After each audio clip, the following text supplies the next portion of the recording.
શ્રી ગોવર્ધન નાથ કી જય.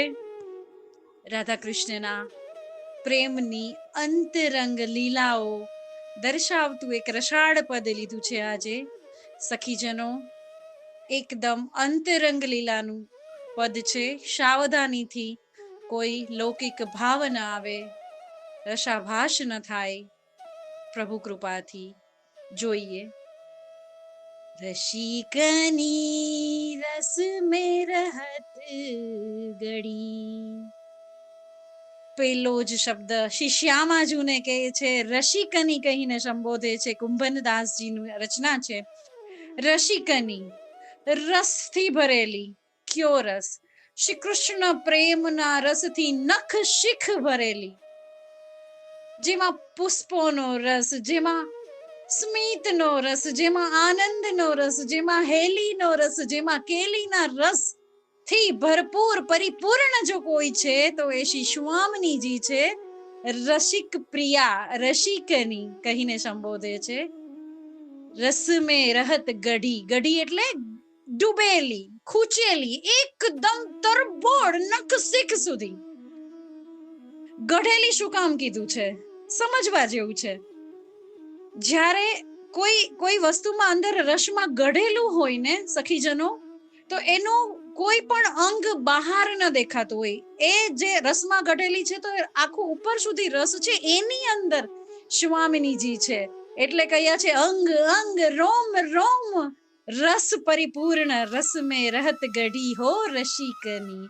પેલી જ લાઈન એટલી રસ તળબોળ અને એટલી સુંદર છે, તો આખા પદનું તો શું કહેવું. કનક બેલી વૃષભાનુ નંદની, શ્યામ તમાલ ચઢી. બહુ સમજવા જેવું છે. કનક બેલી કહે છે. બેલી એટલે લતા પતા, કનક એટલે સોનું. હવે સ્વામિનીજીના શ્રી અંગોનો રંગ કેવો છે? તો કે તપતા સોના જેવો, ચંપઈ ગોર. તો કનક બેલી કીધું છે કે સોનાની લતા પતાઓ જેવું દેખાવ, સુંદરતા. વૃષભાનુ નંદની એટલે કે સ્વામિનીજીનો, વૃષભાનુની નંદની શ્રી રાધાજીનો શું કહે છે? શ્યામ તમાલ ચઢી. શ્રી ઠાકોરજીને શ્યામ તમાલ સાથે સરખાવ્યા છે. પ્રભુનો શ્રીઅંગનો રંગ છે શ્યામ. તમાલ, તમાલ એટલે તમાલનું વૃક્ષ. પણ કુંભનદાસજી એવું કહેવા માંગે છે, સદા બહાર ઊંચું વૃક્ષ. તમાલનો અર્થ ખાલી તમાલ વૃક્ષ નથી થતું. તમાલનો અર્થ એવો પણ થાય છે કે જે ખૂબ ઊંચું છે અને સદા બહાર છે. તો જેવી રીતે લતા પતાઓ શ્યામ તમાલ સાથે, તમાલના ઊંચા વૃક્ષ સાથે વીંટળાઈ ગયા હોય, એવી રીતે સ્વામિનીજી શ્રી કૃષ્ણ સાથે વીંટળાયેલા છે. શ્યામાજુ શ્યામ સાથે વીંટળાયેલા છે. કોઈ વિચાર તો કરો, કેવી સુંદર ભાવભંગીમાં હશે. કનક બેલી વૃષભાન નંદની, શ્યામ તમાલ ચઢી. વિહરત સંગ લાલ ગિરિધર કે, કોન ભાંતિ પડી. વિહરત, વિહાર કરે છે. સંગ કોની સાથે? લાલ ગિરિધર, જે ગિરિનો ધારણ કરનાર છે, એ કૃષ્ણ સાથે, શ્રીનાથજી સાથે, શ્રી ઠાકોરજી સાથે વૃષભાન નંદની વિહાર કરે છે.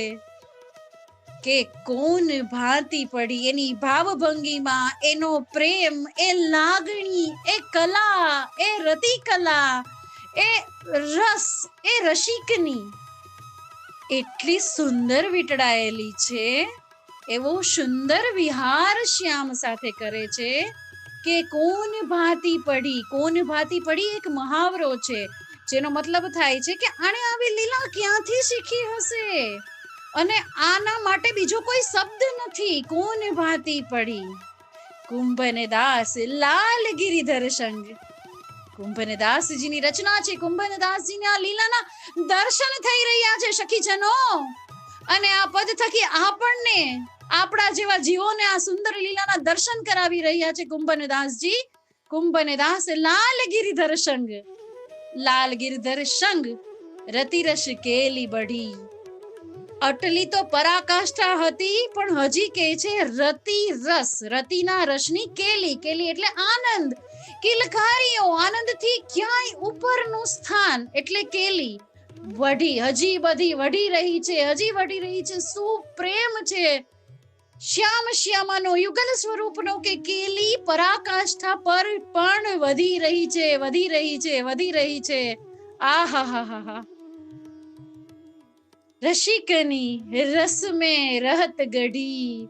આ યુગલ સ્વરૂપની કૃપા થાય, એના ચરણોની કૃપા થાય, શ્રી મહાપ્રભુજીની કૃપા થાય, શ્રી હરિરાય મહાપ્રભુજીની ચરણની કૃપા થાય ને વૈષ્ણવજનો, તો જ આવી લીલા આપણા સુધી પહોંચે, તો જ રંચક આના વિશે કંઈ કહી શકાય, તો જ રંચક ભાવ હૃદયમાં આરૂઢ કરી શકાય. બાકી આ એટલી અતરંગ લીલાઓ કોઈની પાત્રતા નથી, કોઈ પાત્ર એવું નથી કે જે ગમી શકે એટલું સુંદર પદ કુંભનદાસજીની રચનાથી, એની કૃપાથી આપણા સુધી પહોંચ્યું છે, આપણને મળ્યું છે. વારી જાઉં, કોટીના કોટી વારી જાઉં, બલિહારી જાઉં કુંભનદાસજી આપના ચરણોમાં. ઘણી કૃપા પ્રભુ. રસિકની રસ में रहत गढ़ी, श्री गोवर्धन नाथ की जय.